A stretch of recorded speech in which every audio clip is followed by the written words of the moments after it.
E a Assembleia Nacional da França aprovou uma proposta que proíbe o acesso de menores de 15 anos às redes sociais. Foram 116 votos a favor e 23 contra. O projeto avança em meio a preocupações cada vez maiores com bullying na internet e o efeito das redes na saúde mental da população mais jovem. O texto segue agora para o Senado antes de passar por uma votação final na Câmara dos Deputados. De acordo com o presidente francês, Emmanuel Macron, a intenção é que a mudança seja implementada antes do novo ano letivo, que começa em setembro.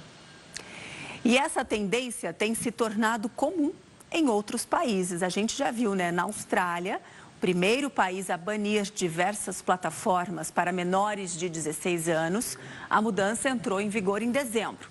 O Egito segue o mesmo caminho. O parlamento do país estuda maneiras de regular o acesso de menores de idade. Para a gente entender melhor os impactos disso na população jovem, a gente conversa agora com Andréia Schmidt, que é professora da Universidade de São Paulo e membro do Conselho da Sociedade Brasileira de Psicologia. Olá, doutora, seja muito bem-vinda. Muito bom recebê-la nesta tarde para falar sobre esse assunto tão importante. Boa tarde, Daís. É um prazer estar aqui com vocês. Vamos falar sobre... a gente teve o exemplo da Austrália, agora a França, Egito segue aí no mesmo caminho. Antes da gente discutir, né, por que esses países estão tomando essas atitudes, vamos falar dos nossos jovens, das crianças que têm acesso às telas, né? Quais são os grandes riscos de uma proibição ou só tem vantagens em proibir? Daísa, eu acho que essa é uma questão muito importante que nós precisamos discutir no Brasil, porque eu acho que é importante a gente limitar, né, entender que essa proibição diz respeito ao acesso às redes sociais, não ao conteúdo total da internet. E por que isso é focado nas redes sociais? Porque, de fato, crianças e jovens, eles são muito vulneráveis a uma série de riscos ao frequentar essas plataformas sociais. De modo geral, a gente vai classificar os riscos em 4 tipos. Esses jovens têm riscos de conteúdo, de contato, de conduta e o que a gente chama de contrato, são os 4 Cs, né? O risco de conteúdo diz respeito ao tipo de conteúdo que eles acessam, que muitas vezes são conteúdos ligados à agressividade, a comportamento sexual inapropriado, a valores que são muito divergentes daquilo que nós consideramos como valores éticos, e também a conteúdo comercial inapropriado, né? Os riscos de contato dizem respeito a essas atividades online que esses jovens ou crianças se engajam e que são iniciados por adultos, com objetivos escusos, né? Os riscos de conduta são aqueles riscos dessas crianças ou adolescentes se engajarem num tipo de comportamento inapropriado com seus pares. E, finalmente, aquilo que a gente chama de risco comercial ou risco de contrato são aquela exposição que essas crianças e adolescentes fazem dos seus próprios dados na rede e que podem ser utilizados por pessoas mal intencionadas, tanto no que diz respeito à sua identidade, ao seu perfil, mas também com relação à forma como elas se movimentam na rede, né? Os tipos de conteúdos que elas acessam, que podem gerar dados para serem vendidos para empresas fazerem usos que não são aqueles que os pais gostariam. Então, na verdade, as redes sociais, elas trazem uma série de riscos para as crianças, principalmente, e para os adolescentes também.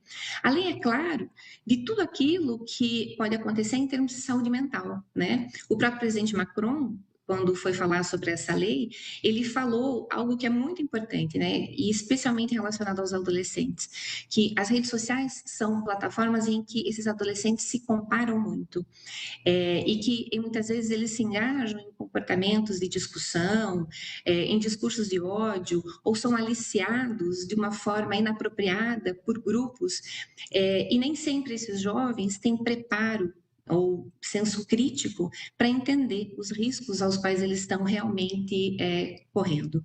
Então, eu acho que essa proibição ela é muito positiva e ela pode trazer uma série de benefícios que muitas vezes os próprios pais e a sociedade, de um modo geral, nem conseguem avaliar a extensão desses benefícios. André, ela na verdade, assim, tem os benefícios, tem os problemas, na verdade é que ela divide muito as opiniões, não é mesmo? Assim, nós vivemos hoje num período em que tudo é internet, não é mesmo? A gente não vive sem o celular fica com a gente o tempo todo, conectados. Não corre-se o risco desses jovens começarem a tentar burlar, entrar de forma clandestina e ser ainda pior, uma proibição, talvez umas regras ou normas que evitem que eles tenham acesso a certos tipos de conteúdo? Essa é uma preocupação muito grande de vários setores da sociedade, né? E eu acho que a gente precisa ponderar isso de uma forma bem clara, né? De fato, tudo que nós fazemos hoje em dia, envolve a internet.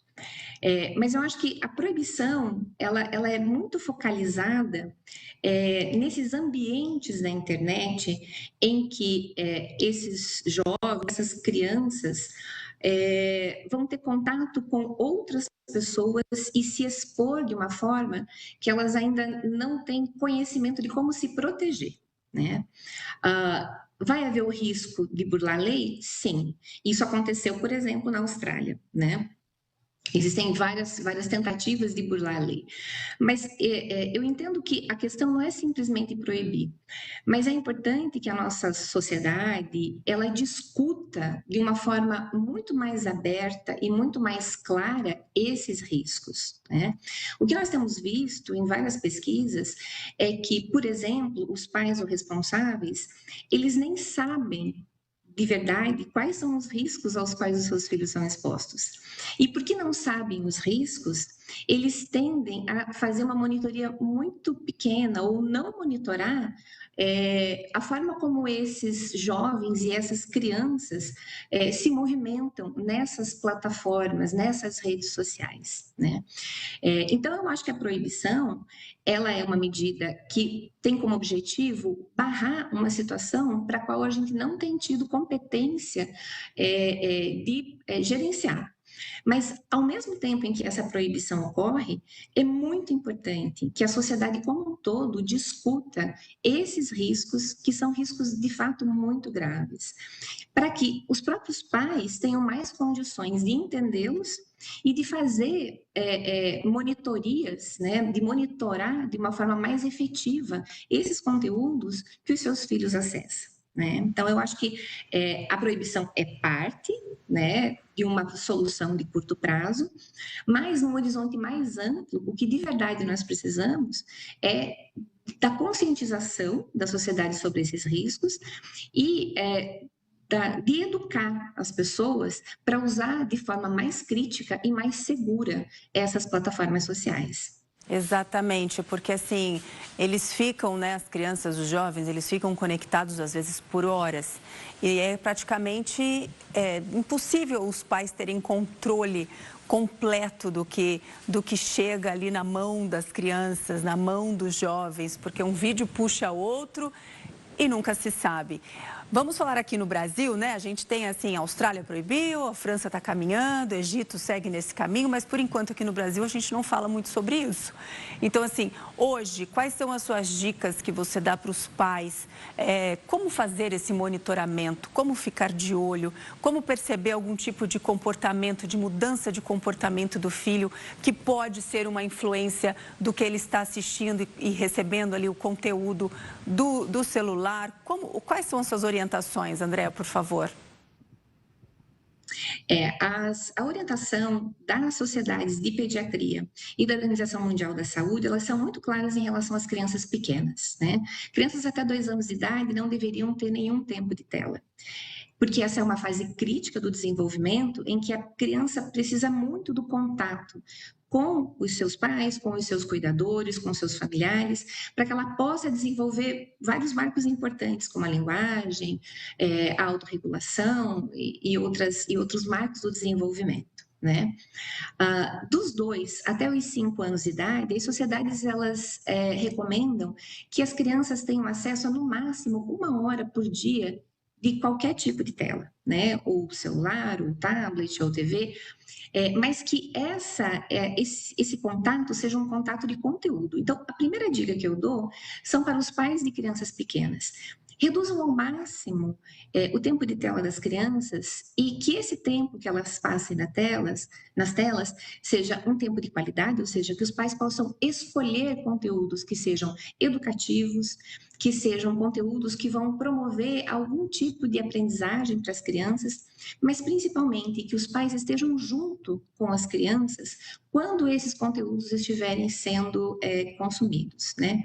A partir da idade escolar, dos 7 anos, as sociedades pediátricas, elas deixam um pouco mais aberto, para um pouco mais de 1 hora por dia, 2 horas, mas também é muito importante que os pais conheçam formas de limitar o acesso dos seus filhos a determinados conteúdos nas plataformas. Toda plataforma tem controles parentais e os pais precisam fazer uso disso.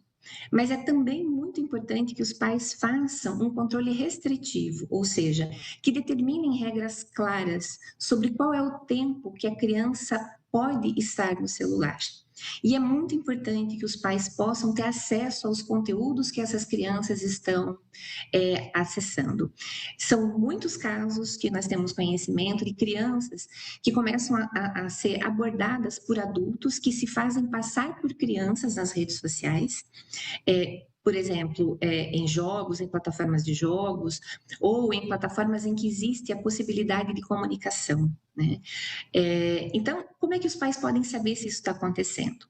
Quando a criança começa a querer ficar muito em alguma plataforma, ou quando ela não quer que os pais vejam aquilo que ela está fazendo nas plataformas, ou quando os pais começam a perceber que a criança muda seu comportamento. Ela parece mais assustada, ela parece mais angustiada, mais triste.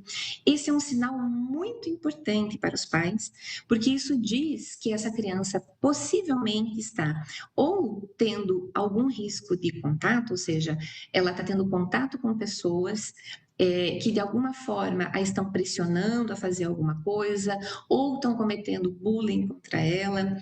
E é importante que os pais, diante desses sinais de mudança de comportamento da criança, entrem nos dispositivos e vejam o que é que as crianças têm feito nas redes.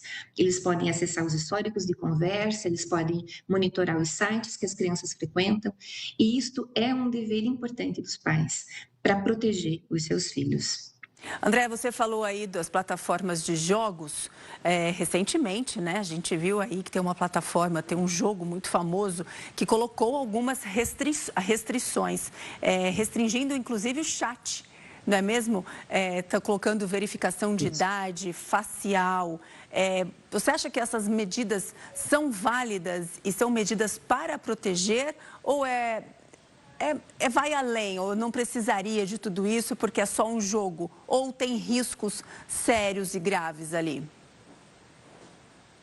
Tem riscos muito sérios, especialmente porque crianças muito novas frequentam essas plataformas de jogos.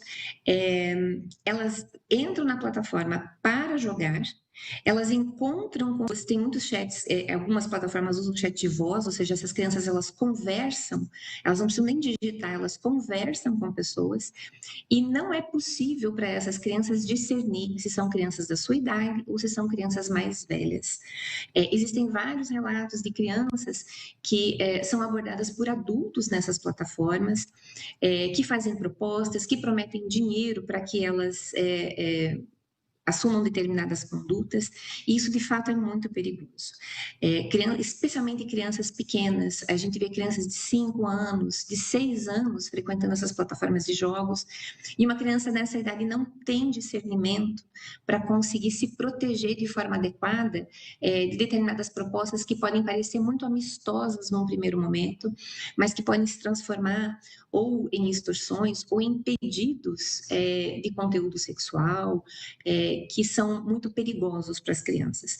Então, eu acho que essa é uma atitude muito, muito boa, porque, de fato, as crianças devem ser protegidas desse tipo de ambiente em que os riscos não são monitorados de forma adequada. Exatamente. Você já disse que enxerga com bons olhos essa proibição das redes sociais para menores de 16, de 15 anos, exatamente por isso, por apresentar aí uma proteção a essas crianças. Mas você acha que essa proibição pode trazer consequências, tipo sociais, educacionais, comportamentais? Você acha que essa proibição pode trazer isso num futuro próximo até? Eu acho que a gente tem tido a experiência da proibição de uso de celular nas escolas, né? Todos os professores com quem eu converso e com quem nós temos contato, eles têm dito que essa proibição dos celulares nas escolas tem melhorado muito as interações sociais dos adolescentes e das crianças, mais dos adolescentes, né? As crianças, elas em geral não usavam, não levavam muitos celulares para a escola, mas os adolescentes faziam esse uso de forma muito frequente. Mas isso propiciou que nos horários de folga, esses meninos e essas meninas conversassem entre si e se relacionassem melhor. Então, esse eu acho que já foi um impacto bastante positivo. Mas eu acho que é bem importante a gente lembrar, né? As proibições que estão sendo feitas não são de não acessar a internet, mas de se proteger as crianças dos riscos que as redes sociais trazem, né? O conteúdo que a internet traz, ele pode ser muito importante do ponto de vista pedagógico. E eu acho que isso é algo que os professores também têm compreendido, né? Usar o conteúdo da internet de forma pedagógica, para que essa criança tenha acesso, para que a criança e o adolescente tenham acesso a conteúdos que os livros não teriam condições de oferecer, isso é muito importante. E eu acho que a gente tem caminhado para um uso muito mais responsável e muito mais positivo para as crianças e adolescentes nas escolas. Então, eu penso que é importante que os pais invistam também nesse monitoramento para que em casa as crianças possam fazer esse tipo de uso mais adequado, e que vai trazer para elas mais benefícios, né? Como eu disse anteriormente, eu não teria dúvidas de que, de fato, num primeiro momento, haveria sim uma tentativa muito forte, né, das crianças de burlar as leis e a proibição, como vai acontecer também nas plataformas de jogos. Por isso que a gente precisa conversar sobre isso, conversar com essas crianças e com esses adolescentes e entender melhor como eles usam essas redes sociais, né? Os adultos que têm discernimento, que já têm condições, inclusive cognitivas, de entender os riscos aos quais eles estão expostos, muitas vezes sofrem muito nesse contato, né? Apesar de a gente ter coisas muito positivas, né, nas redes sociais, elas também podem causar muito sofrimento para os adultos. E da mesma forma isso pode acontecer para as crianças. Então, enquanto a gente não tem ainda um ambiente em que a gente discuta melhor esses riscos e ensine para as crianças e para os jovens como se proteger deles, eu acho que a proibição vai trazer mais benefícios do que esses malefícios que muitos setores da sociedade falam, como você vai perder contato com várias pessoas com quem que você não vê todos os dias. Mas eu acho que com o tempo a gente vai conseguir, diante de uma discussão bastante séria e bastante ampla com todos os setores da sociedade, que nós possamos crescer, né? Que as crianças e os adolescentes possam crescer muito mais informados e fazendo um uso muito mais crítico e muito mais seguro dessas plataformas. E essas plataformas, as redes sociais, como você disse, também como o presidente, né, da França disse, não tem como não comparar, né? Ainda mais jovens, crianças, essa comparação com a vida do outro acontece a todo momento. Muito obrigada, Andréia, muito obrigada por todas as informações, foram muito esclarecedoras aqui no Hora News. Volte sempre. Muito obrigada, viu? Muito obrigada pelo convite, pode contar comigo. Obrigada, boa ótima tarde.